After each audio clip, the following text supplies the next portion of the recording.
నీలోఫర్ ఆసుపత్రిలో పీజీ వైద్యుడిపై రోగి సహాయకుడు దాడి చేసిన ఘటనను నిరసిస్తూ వైద్యులు విధులు బహిష్కరించి ఆందోళనకు దిగారు.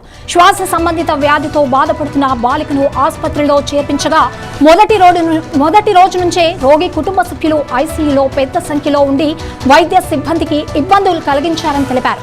శనివారం అర్ధరాత్రి ఒక రోగి సహాయకుడు ఐసీయూలోకి ప్రవేశించి వాగ్వాదానికి దిగడంతో పాటు పీజీ వైద్యుడిపై చేయి చేసుకున్నారని ఆరోపించారు. ఈ ఘటనపై వెంటనే స్పెషల్ ప్రొటెక్షన్ ఫోర్స్ పోలీసులకు ఫిర్యాదు చేసినప్పటికీ దాడి చేసిన వారికే మద్దతు ఇచ్చారని వైద్యులు తీవ్రంగా ఖండించారు. అలాగే నాంపల్లి పోలీసులకు కూడా ఫిర్యాదు చేసినా తగిన చర్యలు తీసుకోలేదని ఆరోపిస్తూ వైద్యులు విధులు బహిష్కరించి ఆందోళన చేపట్టారు. డాక్టర్లపై జరిగిన దాడులపై 3 రోజులుగా ఉన్నతాధికారులు పోలీసులు స్పందించకపోవడంపై కూడా వైద్యులు అసంతృప్తి వ్యక్తం చేశారు. దాడి చేసిన నిందితులపై కఠిన చర్యలు తీసుకోవాలని వారు డిమాండ్ చేశారు.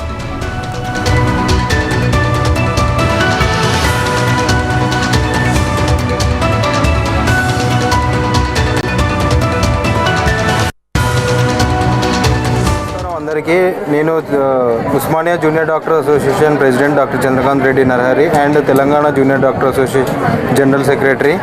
ఇక్కడ డాక్టర్ల మీద దాడి జరగడం అనేది కామన్ అయిపోయింది. హయ్యర్ సెంటర్లలో ఎక్కడెక్కడనో తిరిగేసి అంత ట్రీట్మెంట్ అయిపోయిన తర్వాత ఇక్కడికి వస్తారు.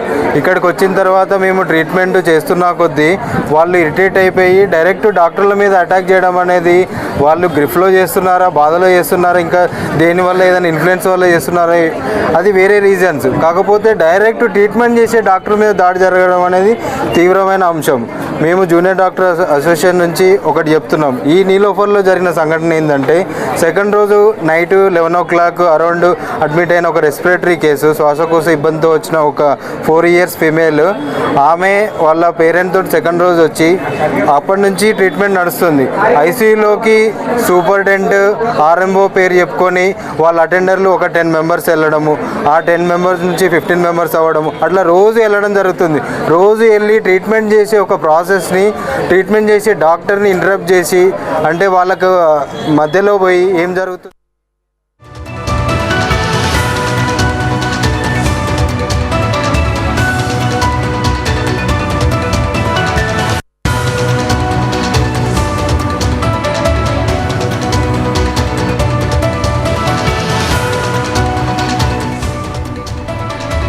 దీనిపై మరింత సమాచారాన్ని మా ప్రతినిధి కీర్తి అందిస్తారు.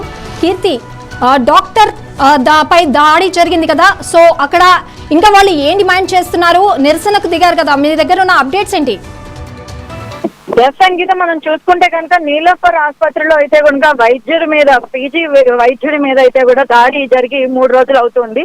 అయితే ఇక్కడ మనం చూసుకుంటే సంఘటనలో ఎలా అంటే, ఐసీయూలోని ఒక శ్వాసకోశ వ్యాధితో బాధపడుతున్నటువంటి ఒక బాలికను తీసుకొచ్చిన ఒక రోగి యొక్క బంధువు సహాయకుడు ఎవరైతే ఉన్నారో అతను డ్యూటీలో ఉన్నటువంటి పీజీ వైద్యుడి మీద అయితే కూడా ఐసీయూలోకి దూరి దుర్భాషలాడి వాగ్వివాదానికి దిగి అతని మీద చేయి చేసుకోవడం జరిగింది. అయితే వెంటనే కూడా ఎవరైతే పీజీ వైద్యులు ఉన్నారో వాళ్ళు వెళ్ళి స్పెషల్ ఫోర్స్ వాళ్ళకి కంప్లైంట్ చేసినా కూడా వాళ్ళు రోగి యొక్క సహాయకుడికే మద్దతుగా పలకడం, అదే విధంగా వెంటనే నాంపల్లి పోలీస్ స్టేషన్ లో కూడా కంప్లైంట్ పెట్టినా కూడా ఇప్పటిదాకా ఎటువంటి చర్యలు తీసుకోకపోవడంతో అసహనానికి గురైనటువంటి వైద్యులందరూ కూడా ఈ రోజు వైద్యాన్ని బహిష్కరించి విధులను బహిష్కరించారు ఈ రోజు. అదేవిధంగా మనకి నీలోఫర్ హాస్పిటల్లో ఉన్నటువంటి అధికారులకు ఈ విషయాన్ని తెలియజేసినా కూడా వారు కూడా ఎటువంటి చర్యలు తీసుకోకపోవడం ఇక్కడ గమనార్హం. అయితే అంటే దాడి ఎందుకు చేయాల్సి వచ్చింది, అసలు ఏం జరిగింది? మొదటి నుంచి కూడా ఎవరైతే రోగి ఉన్నారో రోగి బంధువులు చాలా మంది కూడా ఇక్కడికి వస్తూ ఉన్నారు.